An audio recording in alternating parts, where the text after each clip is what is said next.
The apartment lease was signed on a Tuesday in August, and I knew within the first week that living with Cameron Hayes was going to be either the best or worst decision of my adult life. There was no in-between with Cameron. My name is Oliver Bennett, 25 years old, financial analyst at a mid-sized firm in Boston, with a studio apartment I could no longer afford after my company restructured and my raise evaporated. I'd put out a desperate post on a roommate finding site, expecting the usual parade of questionable strangers. Cameron's message had been concise: two-bedroom in Back Bay, your half is $1,200, I work nights sometimes, I'm clean but not obsessive, let me know. We'd met for coffee. He was 27, a nurse who worked the night shift at Mass General 3 times a week. Tall, maybe 6'2", with sandy brown hair that looked like it had been cut by someone who knew what they were doing, and green eyes that were both warm and assessing. He had the kind of face that belonged in a catalog for expensive watches. Defined jawline, the suggestion of stubble, a small scar above his left eyebrow that somehow made him more attractive rather than less. I'm gay, I'd said immediately, because I'd learned that getting it out in the open saved everyone time and awkwardness. Cool, Cameron had replied, stirring his coffee, so am I. That should have been my first warning. Living with an attractive gay man when you're chronically single and arguably desperate for connection, that was asking for trouble. But the apartment was perfect, the rent was manageable, and Cameron seemed normal enough. So I'd said yes. The first month was fine. Cameron worked his night shifts, came home exhausted, slept during the day, and we existed in pleasant, parallel orbits. He was thoughtful about noise levels, he did his dishes, he even bought extra of the coffee I liked without being asked. We fell into an easy rhythm. On the nights Cameron didn't work, we'd watch movies or cook elaborate dinners that neither of us quite knew how to execute properly. He was funny in a dry, understated way. He remembered small details about my day. He had a habit of running his hand through his hair when he was thinking, and I absolutely did not spend time noticing this. I was very, very careful not to develop feelings. This worked until approximately October 15th, when I walked into the kitchen to find Cameron making pancakes at 11 p.m. before his shift, singing off-key to some indie song I didn't recognize, and I realized with absolute, devastating clarity that I was completely gone for him. You want some? Cameron asked, gesturing at the pancakes with his spatula. I made too many. Sure, I'd said, like my entire internal landscape hadn't just rearranged itself. After that, it got harder. Every casual touch, his hand on my shoulder when he passed behind me in the kitchen, the way we'd end up sitting close on the couch during movies, felt loaded with something I couldn't name and definitely couldn't act on. Cameron never gave any indication that he saw me as anything other than a roommate and friend. He talked about guys he found attractive. He went on dates that sometimes resulted in him not coming home until morning. He was living his life, and I was living in the particular purgatory of wanting someone who was both completely available and entirely out of reach. You should tell him, my best friend Sienna said every time I complained about it over drinks. Tell him what? Hey Cameron, I know we have this great living situation, but I've developed inconvenient feelings for you and would love to ruin everything by making it weird. Something like that, but with more charm. Hard pass. Oliver, you're going to combust. I'm managing fine. This was a lie, but it was a lie I'd committed to. Things came to a head on a Friday in late November. Cameron had the weekend off, which was rare. We'd spent the day in that comfortable, lazy way that roommates do, breakfast that turned into lunch, a grocery run that took twice as long as necessary because we kept getting distracted, an impromptu decision to deep clean the apartment that somehow turned into a water fight in the kitchen. Truce, I'd gasped after Cameron had gotten me with the spray attachment from the sink, both of us soaked and laughing. You started it, Cameron said, but he'd turned off the water, grinning in a way that made him look younger and more unguarded than usual. We'd ordered Thai food for dinner and settled on the couch for a movie. Cameron's choice, some thriller I wasn't really paying attention to because I was hyper-aware of every point where our bodies were almost touching, his leg alongside mine, his arm resting on the back of the couch behind my shoulders. Halfway through the movie, his phone buzzed. He glanced at it and something shifted in his expression. You okay? I asked. Yeah, just, he set the phone face down on the couch. Nothing. Doesn't look like nothing. Cameron was quiet for a moment. It's my ex Derek, he wants to meet up. I knew about Derek in the abstract. They'd dated for 2 years, broken up about 6 months before I'd moved in. Cameron didn't talk about him much, but from what I'd gathered, it hadn't been a clean break. Are you going too? I asked, trying to keep my voice neutral. I don't know, part of me thinks it's a bad idea, part of me thinks, he stopped. I don't know what I think. What does he want? To talk, to get closure. Cameron made air quotes around the phrase, which could mean anything from actually wanting to process the breakup to wanting to sleep with me one more time. The thought of Cameron with his ex, with anyone, made something hot and acidic rise in my chest. And what do you want? Cameron turned to look at me, and there was something searching in his expression. Honestly, I'm not sure anymore. When we first broke up, I would have done anything to get him back. But now, he shook his head, now I'm not sure what I feel. Maybe that's your answer. If you're not sure, maybe it's not worth reopening old wounds. Maybe. He held my gaze for a beat longer than necessary. You're good at this, you know, giving advice, being objective. I'm very objective, I said, which was perhaps the most dishonest thing I'd said all month. Cameron smiled. Right, objective, that's definitely the word I'd use for you. There was something in his tone that I couldn't quite parse, teasing but with an undercurrent of something else. Before I could analyze it, his phone buzzed again. I should probably respond, Cameron said, but he didn't move to pick up the phone immediately. Oliver. Yes. Thanks for listening. He gestured vaguely. You've been a really good friend, better than I probably deserve. Friend, the word landed with the weight of a door closing. Of course, I said, that's what roommates do. The rest of the movie passed in comfortable silence, but something had shifted. Cameron was distracted, checking his phone periodically. When the credits rolled, he stood and stretched. I'm going to head to bed, he said. Early gym session tomorrow. Sounds brutal. Wanna come? Could use a spotter. The thought of watching Cameron work out, seeing him in gym clothes, being in close physical proximity while he lifted weights, absolutely not. I'll pass, I said, but thanks. Your loss. He headed toward his room, pausing in the doorway. Night, Oliver. Night. I sat on the couch for a long time after he left, listening to the sounds of him getting ready for bed through the thin walls. The apartment was quiet except for the ambient noise of the city outside. I should have gone to bed, should have followed my normal routine. Instead, I found myself restless, wired with a strange energy I couldn't quite name.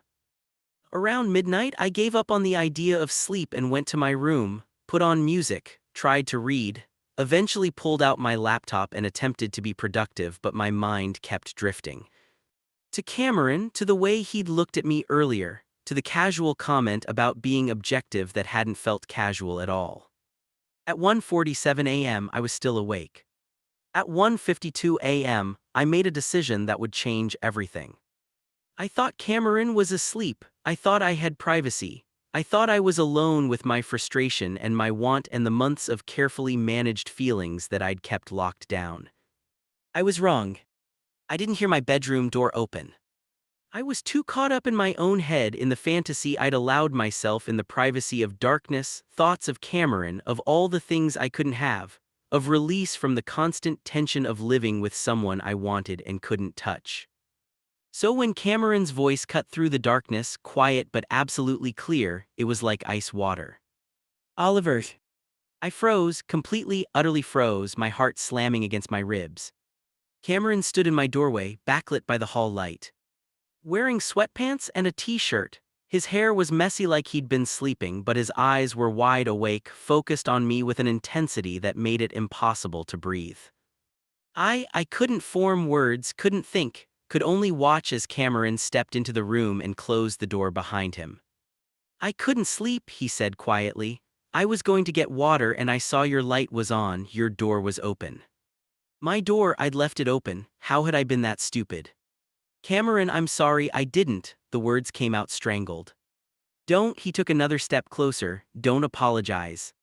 We stared at each other in the dim light from my desk lamp. I should have been mortified, should have been scrambling to explain or deflect or literally anything other than sitting there meeting his gaze.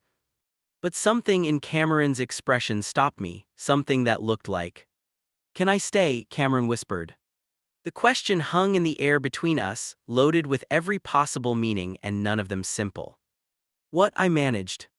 Can I stay here with you? He ran his hand through his hair, that gesture I'd noticed so many times, and it was shaking slightly. I need to tell you something, and if I don't say it right now, I'm never going to. My mind was racing, trying to catch up with what was happening. Okay. Cameron sat on the edge of my bed, and I was suddenly, acutely aware that I was in boxers and a t-shirt, that we were in my bedroom at 2 in the morning, that everything about this situation was unprecedented. Derek texted me again, Cameron said. After you went to bed, he said he missed me, that he wanted to try again, that he'd been thinking about me. Something sharp twisted in my chest. What did you say? I said no. Cameron looked at me directly. I said no because I realized something tonight, something I've been trying not to realize for months. Cameron, I'm in love with you, he said, the words coming out in a rush. I'm in love with you, Oliver, and I have been since probably September, and I've been trying so hard not to be because you're my roommate and my friend, and I didn't want to ruin what we have. But Derek texting me wanting to get back together, it made me realize that I don't want him. I want you. I've wanted you. The world had narrowed to just us, just this moment, just the impossible reality of Cameron Hayes sitting on my bed telling me he was in love with me. I couldn't finish the sentence. In love with you, Cameron repeated, steadier this time. Desperately, inconveniently in love with you, and I know this is complicated and potentially relationship destroying, but I can't. His voice broke. I can't keep pretending I don't feel this way, not after tonight, not after walking in and seeing you and realizing that I've been a coward about this for months. You weren't supposed to. I thought you were asleep. I know, and if I had any sense of boundaries, I would have closed the door and pretended I hadn't seen anything. But Oliver, I'm glad I did, because it gave me the push I needed to finally be honest. I stared at him, my mind a complete blank except for the impossible reality that Cameron, who I'd been carefully not falling for, who I'd convinced myself saw me only as a friend, was saying the exact words I'd been too afraid to even hope for. Say something, Cameron said quietly. Please, even if it's that this is crazy and I should leave, just say something. I'm in love with you too. The words came out before I could curate them, honest and raw and completely lacking in self-preservation. Cameron went very still. What? I'm in love with you, I repeated, stronger this time. I've been in love with you since October, since the pancakes at 11 p.m. night. I've spent the last 2 months trying not to be, trying to convince myself that being your friend and roommate was enough because the alternative was losing you completely. Oliver. So yes, I continued, the words pouring out now that I'd started. You can stay, you can absolutely stay, because I want you here. I've wanted you here this whole time. Cameron made a sound that was half laugh, half sob. We're idiots. Complete idiots. We've wasted months. 2 months, I corrected. You said September, I said October, so technically. Cameron kissed me. It wasn't gentle or tentative. It was desperate and certain and tasted like relief and want and months of restrained tension finally breaking. His hands cupped my face and I gripped his shirt, and for a moment there was nothing except this. The reality of Cameron Hayes kissing me in my bedroom at 2 in the morning, like the world was ending and we were the only things that mattered. When we broke apart, both breathing hard, Cameron rested his forehead against mine. Hi, he whispered. Hi, I whispered back. So this is happening. I think so, unless I'm dreaming. You're not dreaming, I'm very real. He kissed me again, softer this time, and I'm very in love with you. I'm very in love with you too. We stayed like that for a moment, forehead to forehead, breathing the same air, and I thought, this is it. This is what people mean when they talk about moments that change everything. What do we do now? Cameron asked. I don't know, I've never had to navigate roommate relationship before. Same, he pulled back slightly so he could see my face. But Oliver, I need you to know something. What? I'm all in, whatever this is, whatever happens next, I'm completely, totally in. I don't want this to be a casual thing or an experiment or a see what happens. I want you, a real relationship, everything. The certainty in his voice should have been terrifying. Instead, it felt like coming home. I want that too, I said. I want everything with you. Cameron smiled, the real smile, the one that crinkled the corners of his eyes. Then, I guess we're doing this. I guess we are. Can I? He glanced at my bed, then back at me. Can I stay? Actually stay? I don't mean I'm not asking for, I just want to be close to you after months of keeping distance. Yes, I said immediately, stay. We rearranged ourselves on the bed, Cameron lying on his side facing me, his arm around my waist, my head tucked against his chest. I could hear his heartbeat, steady and strong and real. This is surreal, I said into the darkness. Good surreal or bad surreal? The best surreal, like I keep waiting to wake up. You're not going to wake up, this is real. His arm tightened around me, we're real. Cameron. Yes. What changed between being careful about boundaries and this? He was quiet for a moment, his fingers tracing absent patterns on my back. Honestly, Derek's text, and before that, watching the movie with you tonight. You were giving me advice about him, being supportive and objective, and all I could think was that I didn't want Derek. I wanted the person sitting next to me trying to help me make a good decision. I wanted you. I wasn't objective at all, I admitted. I was internally losing it at the thought of you getting back together with him. Cameron laughed quietly. Good, I would have been devastated if you'd actually been objective. We're a mess. The best kind of mess. We lay there in comfortable silence, and I was just starting to drift off when Cameron spoke again. Oliver. MMM. Thank you. For what? For leaving your door open. Despite everything, I laughed. That was complete accident. Best accident of my life. Mine too. I woke up to sunlight streaming through my window and Cameron's arm still around me. For a moment, I thought I had dreamed it. The confession, the kiss, the unprecedented reality of falling asleep with Cameron Hayes in my bed.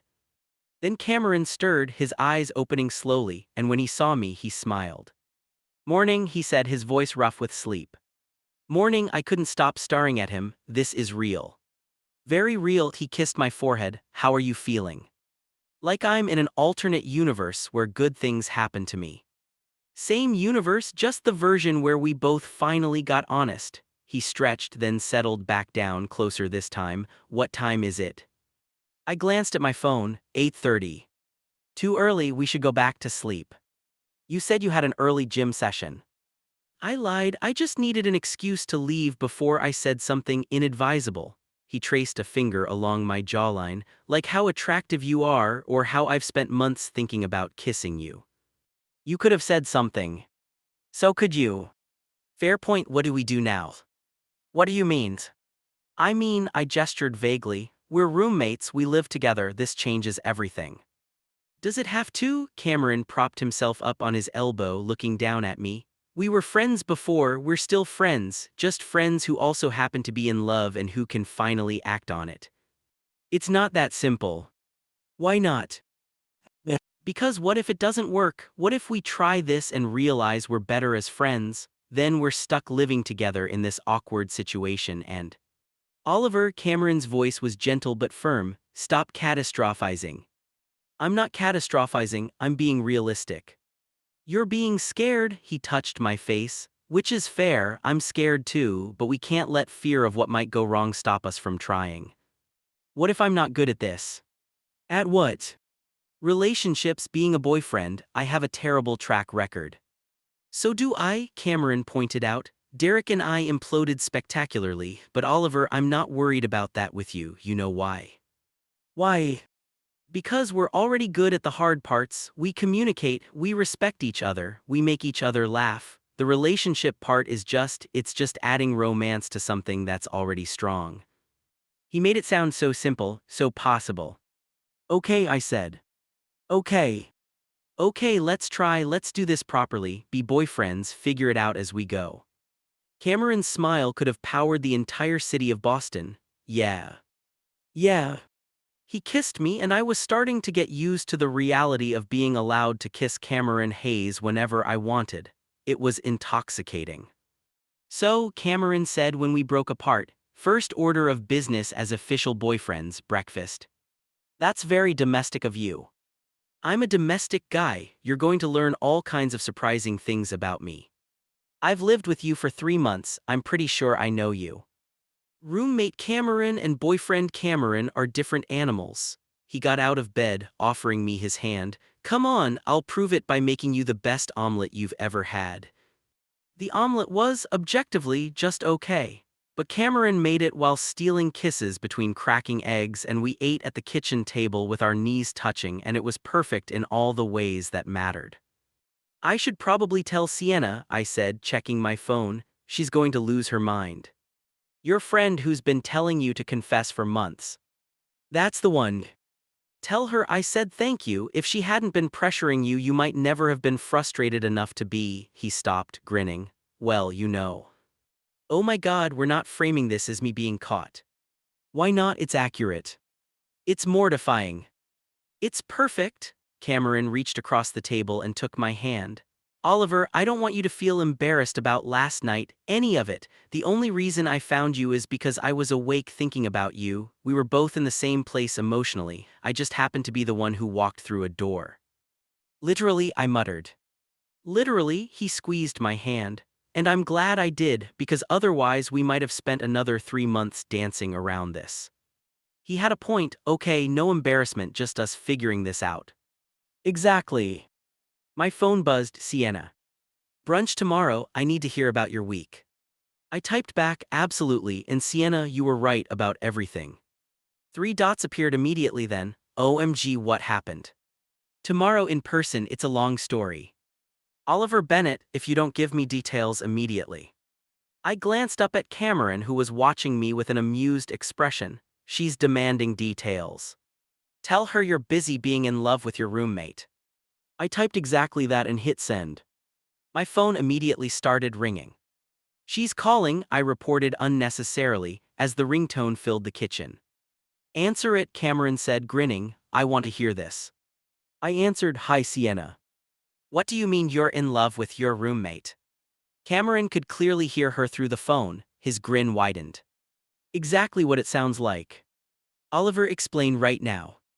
So I did, giving her the abbreviated version, the movie night, Derek's text, Cameron unable to sleep, the conversation at 2 a.m. that had changed everything. Wait, Sienna interrupted, he walked in on you. Cameron was openly laughing now. Yes, I said, my face heating. And instead of being awkward about it, he confessed his feelings. Essentially. She paused, that's actually kind of hot. Sienna. What it is, the vulnerability, the honesty, I'm hanging up now. Wait, I want to meet him properly. Cameron, if you can hear me, brunch tomorrow, you're coming. Cameron leaned toward the phone, I'll be there. Perfect, Oliver, I'm so happy for you, you deserve this. Thanks, Sienna. And Oliver, don't screw this up. Helpful advice. I try, she hung up. I set down my phone and looked at Cameron. So, brunch with my overprotective best friend tomorrow. Can't wait. I should warn you though, my friends are going to want to meet you too. Properly, I mean, as my boyfriend, not just my roommate. How many friends? 3 main ones. They've been telling me for months to make a move. Everyone saw this but us. Apparently, Cameron stood, clearing our plates. So, it's Saturday, we have the whole day, what do you want to do? Honestly, I kind of just want to stay here, with you, figure out what this looks like in normal daylight hours. Cameron smiled, I like that plan. We spent the day being aggressively domestic. Cameron did laundry while I cleaned the kitchen. We went to the grocery store and bickered good-naturedly about what to make for dinner. We watched a movie on the couch, except this time Cameron's arm was around me deliberately, and I could lean into him without second-guessing every point of contact. It was normal and extraordinary at the same time. That night, when we were back in my room, we'd wordlessly gravitated there instead of separating to our own spaces. Cameron said, Can I ask you something? Always. What were you thinking about last night when I walked in? I should have been embarrassed. Instead, looking at him in the dim light, I found I could be honest.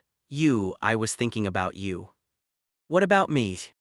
Everything, the way you look when you're concentrating, the way you laugh at your own jokes, how it felt to sit next to you on the couch, how much I wanted. I stopped. Wanted what? This, you, all of it. Cameron pulled me closer. You have me, all of me, for as long as you want. That's a dangerous promise. I'm a dangerous guy. You're a nurse who makes mediocre omelets and cries during Pixar movies. See, dangerous, he kissed the top of my head, Oliver. Yes. I'm really happy, happier than I've been in a long time, maybe ever. Me too. Good, he was quiet for a moment. We're going to make this work, I know it. How are you so sure? Because I've never wanted anything as much as I want this to work, and because we're already good at being us, we just get to be more honest about it now. I fell asleep wrapped in Cameron's certainty, and for the first time in months I didn't dream of wanting something I couldn't have. I had it. And it was everything. The first week of officially being together was a honeymoon period in the most literal sense.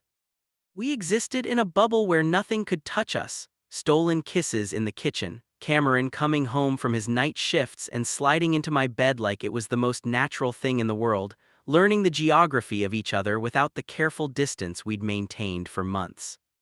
But reality has a way of asserting itself. The first crack appeared on a Thursday night, 10 days after what Cameron had started calling the best walk-in of my life. I came home from work to find Cameron on the couch, staring at his phone with an expression I couldn't quite read. Hey, I said, dropping my bag by the door, everything okay? Derek wants to meet, Cameron said without looking up. In person, he says he needs closure. Something cold settled in my stomach. What did you tell him? I haven't responded yet, Cameron finally looked at me. I don't know what to say. Do you want to see him? No, maybe, I don't know. He set down his phone, frustrated. I don't want him back, I don't have feelings for him anymore, but he seems like he's genuinely struggling and I keep thinking, what if I owe him that? What if closure would help him move on? You don't owe your ex-boyfriend anything, I said, sitting beside him, especially not at the expense of your own comfort. I know that logically, but emotionally, Cameron ran his hand through his hair. We were together for 2 years, that doesn't just disappear. Are you having second thoughts? The question came out before I could stop it. About us. What? No, Oliver, no. Cameron took my hand. This has nothing to do with us. I'm completely certain about you, about this. But Derek and I ended things badly and I think part of me feels guilty about that. You shouldn't, you ended things because you weren't in love with him anymore. Yeah, but I didn't know why at the time, I just knew something was off, and now. Knowing that I was already falling for you, he stopped. It feels like I cheated on him emotionally even though nothing physical happened. Feelings aren't cheating, I said firmly. You can't control who you're attracted to, and you ended things with Derek before anything happened with us. I know you're right, I know you're right. Cameron pulled me closer. I'm sorry, I'm overthinking this. It's okay to overthink. Ex-boyfriend drama is valid. Even when the ex-boyfriend is objectively the wrong choice and you're sitting next to the very obvious right choice. Even then, Cameron kissed me soft and certain. I'll tell him no, I'll say I can't meet because I'm with someone new and it wouldn't be appropriate. If you need closure too. I don't. The only closure I need is knowing that what we have is real and worth protecting. He smiled slightly. Even from well-meaning exes who don't know how to let go. That should have been the end of it. It wasn't. 2 days later, Derek showed up at our apartment. I was alone. Cameron was at work covering an extra shift when the doorbell rang at 7 p.m. I opened it expecting a delivery. Instead, I found a man in his late 20s, good-looking in a generic way with dark hair and sharp features. He looked at me with obvious surprise. Oh, he said, I was looking for Cameron. He's at work, I said, already knowing exactly who this was. You're Derek. And you're Oliver, his roommate and boyfriend. Derek's expression did something complicated. Right, he mentioned, he said he was seeing someone. Is there something I can help you with? I wanted to talk to him about us. Derek shook his head. Look, I know this is awkward, but I drove 2 hours to get here and I really need to see him. He told you he wasn't comfortable meeting, I said, my politeness strained. And showing up at his home without invitation is pretty clearly violating that boundary. I know how it looks, but you don't understand. Cameron and I have history, real history. We were together for 2 years and we ended things before we got real closure. I just need to talk to him one more time. That's not my decision to make, and honestly, it's not yours either. Cameron said no, that should be enough. Are you seriously going to stand there and keep me from talking to him? I'm going to respect his boundaries, yes. We stared at each other for a long moment, then Derek laughed, bitter and sharp. I get it now, why he ended things. You were always there, weren't you? The roommate, the friend, the one waiting in the wings. That's not. It's fine, I'm not trying to start something, Derek's bravado cracked slightly. I just want to understand what he saw in you that he didn't see in me. The honesty of it diffused some of my defensiveness. Derek, I can't answer that, but I can tell you that Cameron ended things with you because you weren't compatible, not because of me. He didn't even admit his feelings for me until after you were already broken up. Did he tell you that, or is that just what you want to believe? He told me, and I believe him. Derek nodded slowly. Yeah, you would. He took a step back from the door. Tell him I stopped by, tell him, he stopped. Tell him I hope he's happy and that I'm sorry for showing up like this. I will. After Derek left, I closed the door and leaned against it, my heart racing. I pulled out my phone and texted Cameron. Derek was here at the apartment, don't worry, I didn't let him in and he left, but I think you need to know. Cameron called immediately. Are you okay? What did he say? I'm fine, he wanted to talk to you. I told him you'd said no to meeting and that showing up here wasn't appropriate. He left pretty quickly after that. Cameron was quiet for a moment. I'm so sorry, Oliver. I should have been clearer with him that we were done. I shouldn't have left it ambiguous. You weren't ambiguous, he's just having trouble accepting it. Still, you shouldn't have had to deal with that. He paused. I'm going to text him, make it explicitly clear that we're done and that he needs to stop reaching out. Don't do it angry. I'm not angry, I'm done. Done with the back and forth. Done with feeling guilty. I'm with you and that's where I want to be. I love you, I said, the words still feeling new and terrifying and true. I love you too, I'll be home in 4 hours, wait up. Always. When Cameron came home at 11:30, exhausted from his shift, I was on the couch reading. He dropped his bag, crossed to me, and pulled me into a hug that felt like relief. Hi, he said against my hair. Hi. Derek texted back, he apologized, said he wouldn't contact me again, that he got the message. Good. Yeah, Cameron pulled back to look at me. Oliver, I need you to know something. What? Derek was right about one thing, you were always there, always the person I compared everyone else to, even before I admitted that to myself. He touched my face. And I'm not sorry about that. I'm not sorry that it took me realizing I was in love with my roommate to understand what I actually wanted from a relationship. Even though it hurt people along the way. I wish I'd figured it out sooner. I wish Derek hadn't gotten hurt, but Oliver, I can't regret anything that led me here, to you, to us. What if he's right? What if you only think you love me because I was convenient, the person you saw every day? Cameron shook his head. It's not convenience, it's compatibility. It's the fact that you make me laugh and call me out when I'm being ridiculous and remember how I take my coffee. It's coming home and wanting to tell you about my day before anyone else. He stopped. It's everything, Oliver, you're everything. I kissed him because words felt insufficient. We're going to be okay, Cameron said when we broke apart. Derek's done, the ex-boyfriend drama is over, now it's just us figuring out how to build this. I want that. Me too. We stayed on the couch until we were both falling asleep sitting up, then stumbled to bed together, my bed, because that's what it had become. Ours. As I drifted off, Cameron's arm around me, I thought about Derek's question. What did Cameron see in me that he hadn't seen in his ex? I didn't have an answer, but I had Cameron's certainty, his choice, his love. And for now, that was enough. 3 months after the night Cameron walked into my room and changed everything, we were having breakfast at our kitchen table when he said, I think we should move. I looked up from my coffee. What?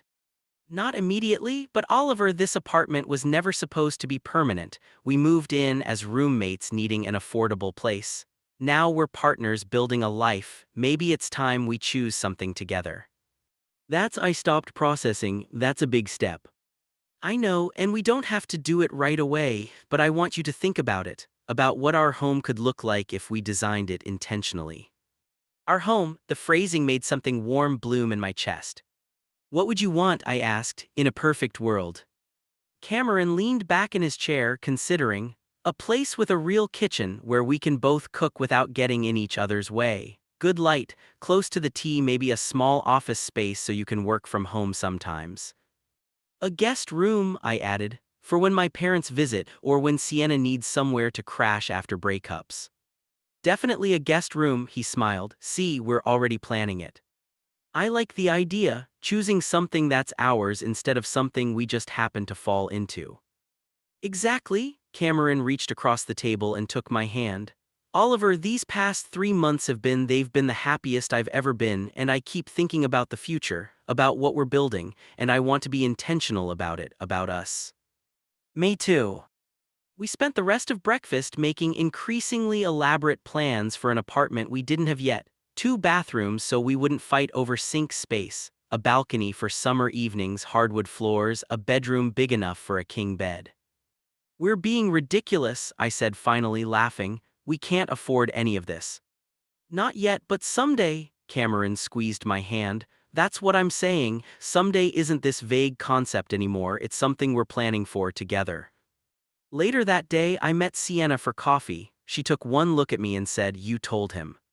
Told him what? That you're in love with him, capital L love, not just figuring it out love. I've been telling him I love him for months. No, you've been saying, "I love you." That's different from admitting you're in love with him, capital letters, forever implications. I stirred my coffee, not meeting her eyes. Maybe. Oliver, Sienna's voice softened. It's okay to admit this is serious. It's okay to want forever with him. What if I'm not ready for forever? Are you not ready, or are you scared? Both. Fair, but here's the thing, you've never been not scared. You were scared when you moved in with him, scared when you developed feelings, scared when he confessed, and yet every time you chose to be brave anyway. She leaned forward. Don't let fear keep you from having something real. You sound like Cameron. Smart guy, she smiled. How are things otherwise with the whole living together while dating thing? Good, really good actually. We've managed to keep most of our routines the same while adding in the relationship stuff. It feels sustainable, real. No regrets about jumping into a serious relationship with your roommate. Only that we didn't do it sooner. Look at you, being emotionally healthy and communicative. Cameron helps, he's better at talking about feelings than anyone I've dated. Probably because you've been friends first, you already had the foundation. She was right.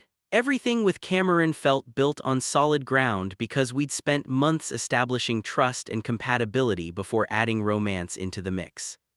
He wants to move, I said, get a new apartment together, something we choose as partners instead of roommates. And you're worried that's too fast. Maybe. We've only been officially together for 3 months. But you've lived together for 6 months total, and you've been in love with each other for most of that time.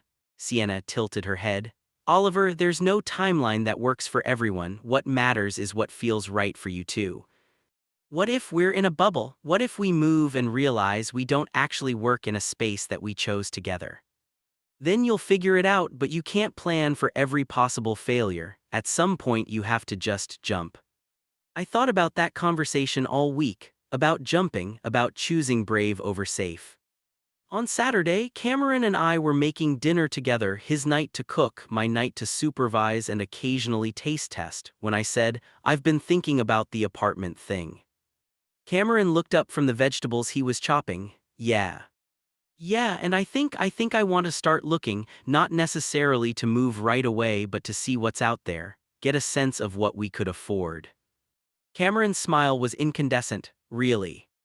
Really? Sienna said something about how there's no standard timeline that works for everyone, and she's right. We've been living together for 6 months, we know how to coexist, we might as well do it in a space that we choose together. Oliver Bennett, did you just commit to looking at apartments with me? I did, don't make me regret it.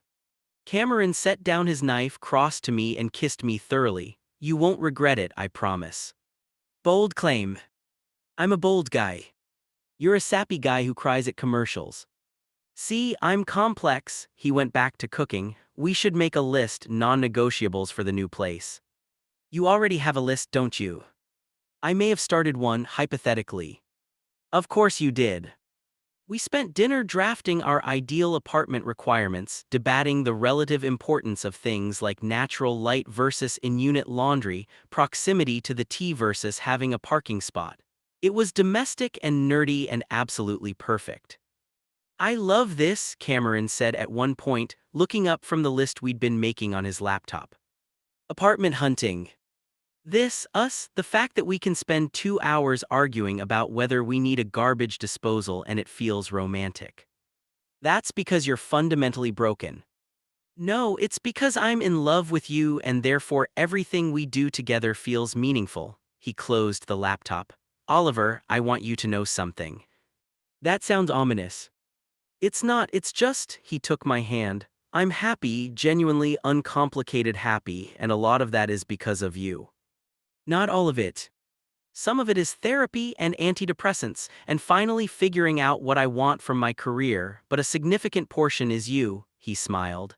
You make me want to be intentional about my life, to choose things deliberately instead of just drifting. You've always been intentional. Not like this, before you I was going through the motions, doing what I was supposed to do, but Oliver, you make me want to build something, not just exist in it. That's a lot of pressure. Good pressure, the kind that makes you better. He stood, pulling me up with him. Come on, let's go look at apartments online and pretend we can afford them. We spent the rest of the evening on the couch, laptop between us, scrolling through listings that ranged from maybe possible to absolutely delusional. Cameron narrated each one with increasingly absurd commentary, and I laughed until my stomach hurt. I thought, this is what love looks like when you're not scared anymore. The new apartment had exactly 3 of the things on our original list: good light, a real kitchen, and close proximity to the T. It didn't have a balcony or hardwood floors or 2 bathrooms, but it had space for both of us to breathe and windows that faced east so we woke up to sunlight and it was ours in a way the old apartment never had been. We'd moved in 4 months ago and we were still unpacking boxes. I found your college textbooks, Cameron called from the office we'd set up in the second bedroom. Why do you still have these? Sentimental value. They're economics textbooks. There's nothing sentimental about supply and demand curves. Don't judge my attachment issues. Cameron appeared in the doorway holding a box. We need to purge, we have too much stuff. Your stuff, I'm a minimalist. You have 17 different notebooks you've never written in. Those are for future projects. Oliver, you're a financial analyst. What projects require 17 blank notebooks? The ones I'll do when I retire and become a novelist. Cameron laughed, setting down the box. Okay, novelist, come here. I crossed to him and he pulled me into his arms in the easy way that had become second nature over the past year. He smelled like laundry detergent and the cologne I'd bought him for Christmas and home. Hi, he said. Hi. I love our apartment. Even though it's still half boxes. Especially because it's still half boxes, it means we're building it together. He kissed my forehead.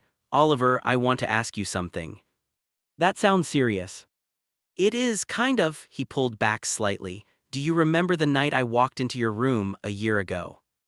I think about it constantly. Me too, and I keep thinking, what if I hadn't walked in? What if I'd stayed in my room? We might have spent another year pretending we didn't feel anything. But you did walk in, and we didn't.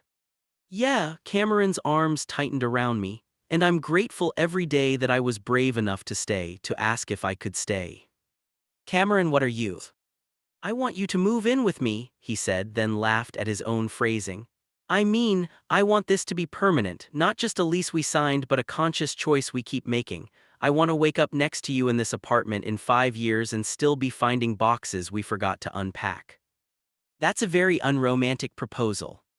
It's not a proposal, not yet, that's coming, but I want to do it right, with a ring and a plan and probably a speech that I'll mess up because I'll be nervous. He smiled. This is just a promise that I'm all in, that I choose us every day. I choose us too, I said, meaning it completely, every single day. Good, he kissed me and it still felt like the first time and the 1000th time all at once. Now come help me unpack these boxes before we're living in cardboard chaos forever. I thought you liked the chaos. I like our chaos, there's a difference. We spent the rest of the day unpacking, arguing good-naturedly about where things should go, stealing kisses in between organizing books and hanging pictures. Sienna stopped by with wine and takeout, and we ate on the floor because we hadn't set up the dining room yet.